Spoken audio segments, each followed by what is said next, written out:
Hi everyone, welcome back to Understand the Bible, and today we are thinking about Judges chapter 16, and we're coming to the end of the story about Samson. And we're thinking today about the question whether you've ever done anything which is so bad that you think it can't be forgiven, especially by God. Maybe you've done something and you thought, God, I've done it this time, God will never forgive me. That's just the end, I've broken it beyond repair. I don't know if you've ever had any days or any moments like that, and certainly I do feel like that from time to time, at least to the point where you think, I'm so bad, God's just never going to want to hear from me. And I'm sure we all have those times, some more than others, but I'm sure all of us feel like that sometimes. And that's the question, can we mess things up beyond repair? Can we mess up our salvation? Can we break things beyond repair? And this is what this passage in Samson will be thinking about today. Not this passage in Samson, about Samson in Judges chapter 16. Now Samson, he and by the way, I won't, as usual, I'll put the link below if you want to read it and listen to it before, which I do recommend. I'll read out the relevant bits as I go through, but I won't read out the whole thing because it would just be too long for a video or for the podcast. Samson then, chapter 16 verse 1, he goes to Gaza and he sees a prostitute, goes in to spend the night with her, and already you're thinking, Samson, do you never learn? Have you not learned anything from your experiences in the past few sort of chapters? That actually, you do kind of have this weakness for women, and it doesn't seem to lead you to any good results. He's only focused on his own kind of lustful desires, really, that Samson seems to want to indulge in. And so you're just thinking, he's like an immature teenager, really. And maybe he was, who knows how old he was at this point. But the people of Gaza, they hear that Samson's there. They surround the house and they say, we'll get him when day breaks. But Samson, maybe he sees them out, I don't know, but he goes out in the middle of the night, takes the gates of the city, and he carries them to the hill opposite Hebron. Now that was a distance of about 40 miles. So we're talking about, maybe 3 days journey or so, rather than, just carrying it up the top of the hill just over the way. So, and these were big, city gates were big things. They were usually 2 stories and pretty elaborate. So, not just a kind of feat of strength, but actually a feat of kind of a symbolic thing about victory over the Philistines. The Hebron was in the middle of Judean territories, in the middle of Judah. And carrying the gates there would have said something pretty powerful about the Philistines and about Samson's kind of ability to win the victory over them. And that's what he does. But then we're told a bit later on he falls in love with a woman called Delilah. And again, you're just kind of thinking, not again, Samson, but there we go. We don't know much about Delilah actually. Obviously she's been, this scene has been painted quite often. I remember when I was in school, I went on a visit to the National Gallery and we saw a painting of Samson and Delilah. But actually, who knows really what it looked like? And we don't know much about Delilah at all, only that she cared about Philistine money. And I did think actually how we've been thinking. I remember saying a couple of weeks ago about how Samson, and toxic masculinity. It was, it's interesting how that's come up again in today's kind of society. But Judges is very realistic about sin. Sin doesn't just affect men or just affect women, but it affects everyone equally in different ways, and that everyone is equally culpable and equally kind of has that ability to do wrong. Has the ability to sin in these different ways. So Delilah, Samson, she's got to by the Philistines. She tries to find out the secret of his strength, and they give her money to try and do that. And so she keeps on at him and asking him, and he keeps on telling her it's this, that, and the other. and humiliating her basically by it being the wrong thing, and he still has his strength. And she keeps nagging at him, and she says, "Oh, how can you say I love you when you won't confide in me? And you've made a fool of me again, and you haven't told me to." And verse 16, it says, "With such nagging she prodded him day after day until he was sick to death of it." I like that. She keeps nagging at him until he's sick to death.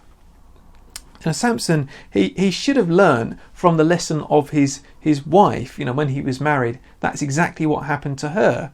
She nagged at him to find the secret of the the riddle that he gave to the people.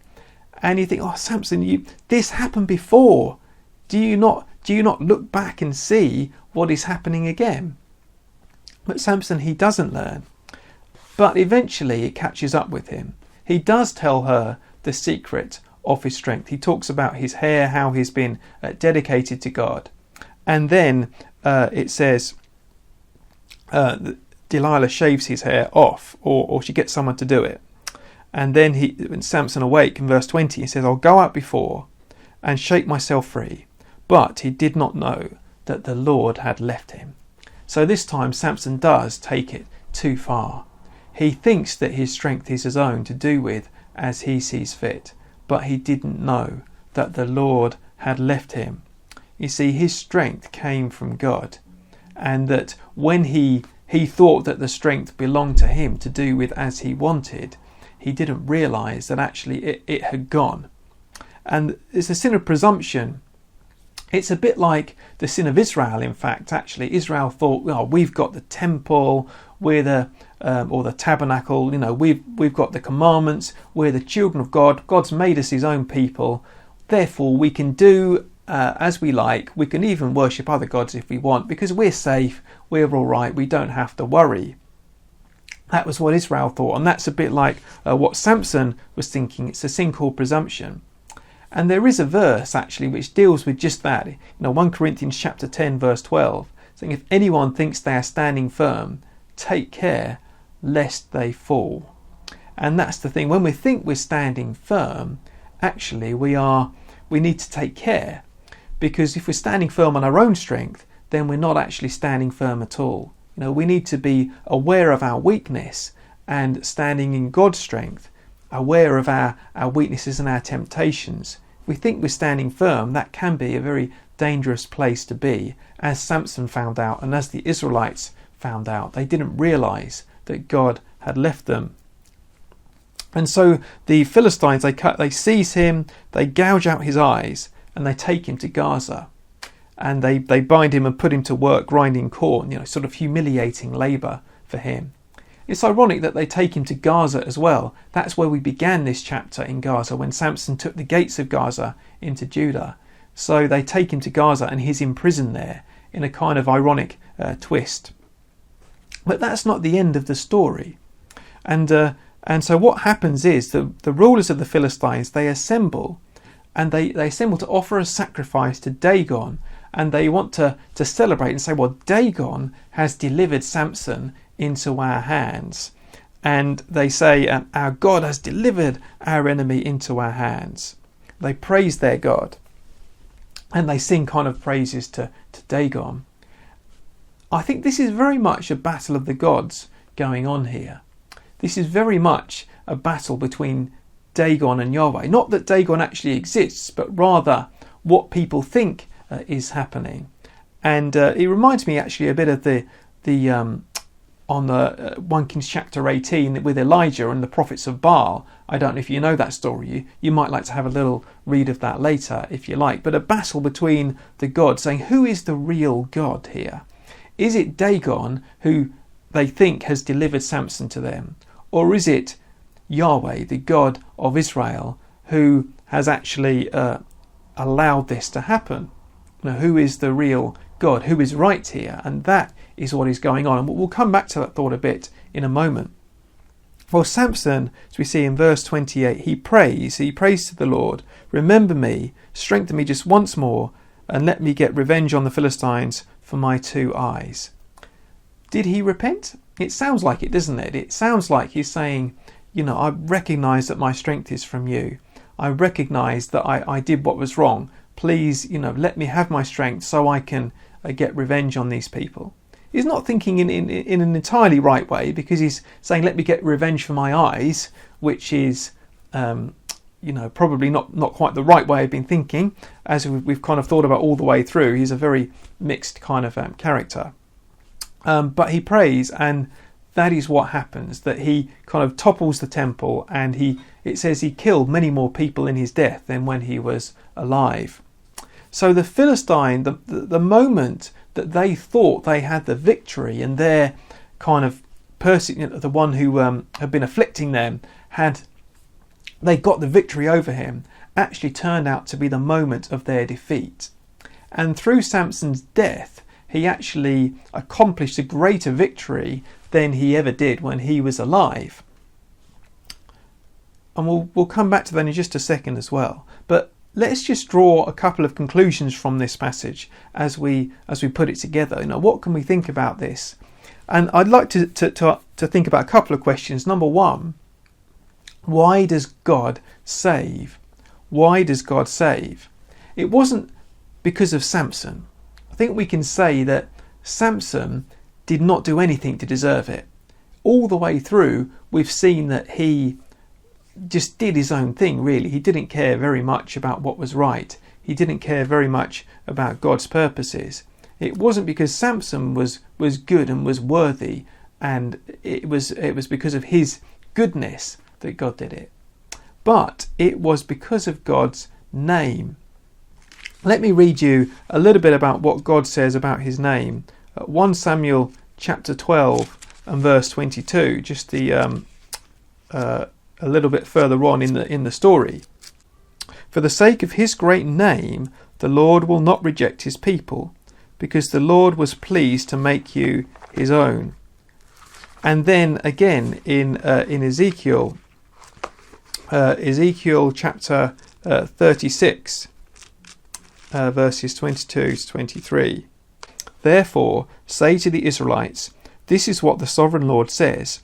It is not for your sake, people of Israel, that I am going to do these things, but for the sake of my holy name, which you have profaned among the nations where you have gone. I will show the holiness of my great name, which has been profaned among the nations, the name you have profaned among them.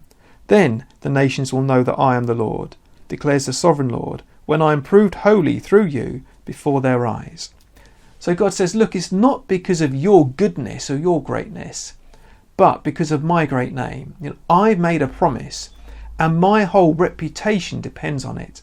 And that's the reputation. That is basically what a name in the Bible is. That the name of the Lord is not just kind of what we call him, the label, but it's his whole reputation. And having a reputation, particularly in those days, was a really important thing. It still is today, but I think even more so in the times of the Bible, having a good name, a good reputation was really important, and none more so for God. As we see that in the story, don't we? That the Philistines are saying, Dagon has delivered Samson into our hands, and they were praising their imaginary god. But actually, the Lord is saying, no, I save not because of Samson is great, but because of my reputation. If I don't do this, then they will think that Dagon has won. And so God wanted to protect his own reputation, his own name, and that's why God saves at the end of the day. Not because of our sort of goodness, but because of his greatness, because of his promises, because of his love. Not because of us. So God saves so that his name may be great. And in some ways, actually, it almost works that the worse the sinner, the greater God's name, because it's just so clear that it's not based on our goodness, but on God's greatness. That the worse the sinner is before they come to Christ, then the greater God's name is. Now, that's not a license for immorality, and I don't have time to go into all of that now, but this isn't a license for us to kind of sin more so that God's grace might increase. And the Apostle Paul talks about that in Romans. Not like that at all, but it's actually just saying that God's greatness is displayed not through our us meriting our salvation, but because of his great name that he saves. And it's an important thing to think about when we think about telling others about Jesus. One concern which I certainly don't have enough is that of God's greatness, God's name in this town, in this nation, in the world. This is what it says in Malachi chapter 1 verse 11. My name will be great among the nations, from where the sun rises to where it sets. My name will be great among the nations. That's what God is concerned about, that his name would be great in the nations, because he's concerned that people don't worship him. And it's not so much about people's kind of private salvation, although that is important, but rather that he is not worshipped and glorified as he should be. It's funny, I was thinking a little bit about this in the Lord's Prayer with the group last night. We were thinking about the line, hallowed be your name. And that is a prayer that God's name might be holy and might be lifted up among, not just in our own lives, but in our society, in our country, in our town, all of those kind of things. Do we have that concern for God's glory, for God's name to be honoured, where in our own lives and in the lives of people around us, in the lives of our town and so on? It's what matters to God.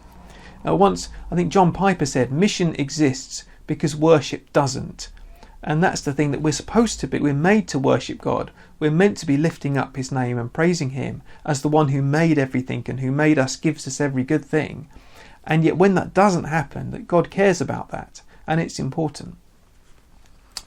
So second question then, more briefly, how does God save? I think there are real parallels between Samson and Jesus, important parallels. Think about how when the Philistines thought they had the victory, they thought they got Samson in their grip.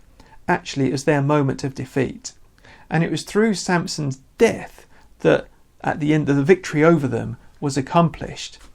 And really that reminds me so much of Jesus, how evil it thought it had won and defeated on the cross. But actually that moment of what the forces of evil thought was victory was actually defeat for them. And that actually Jesus was triumphing over them by the cross. Death, his death on the cross, was victory. Let me close by reading some words from Colossians. Colossians chapter 2, verses 13 to 15. When you were dead in your sins and in the uncircumcision of your flesh, God made you alive with Christ. He forgave us all our sins, having cancelled the charge of our legal indebtedness, which stood against us and condemned us. He has taken it away, nailing it to the cross. And having disarmed the powers and authorities, he made a public spectacle of them, triumphing over them by the cross. So Jesus triumphed over our enemy by the cross. Jesus triumphed over evil and death and Satan, all of those things, through the cross. Through what seemed like to be the moment of defeat was actually the moment of victory. That's the supreme way that God triumphed, and God shows that he has the power and the victory over death and sin and evil. And that's true in our own lives too, that we know that through Christ we have the victory over those things in the end. Whatever may happen, in the end those things are defeated and have no power over us. And it's something to give God thanks for and rejoice in, that he does have the victory over sin. So I hope that you've enjoyed this video. Please do like, or whatever you do on your podcast or whatever, click something, and just if you enjoy this video, and do remember to subscribe if you want to see more like this. And I hope to see you again for another video or podcast very soon. And just after the last week's thing, I'd just like to say as a closing word that these videos, podcasts, this is not a substitute for church. That I do hope that in watching this, it's not taking you away from going to church wherever is a good church local to you which teaches the Bible. And I'm sure there will be churches that teach the Bible near to you. I hope that you make that a priority, and this is just sort of an extra topping up at other times in the week, sort of topping you up to help understand the Bible more. But do get stuck into a church. It's really important. So thanks very much for watching. Hope to see you again very soon. God bless.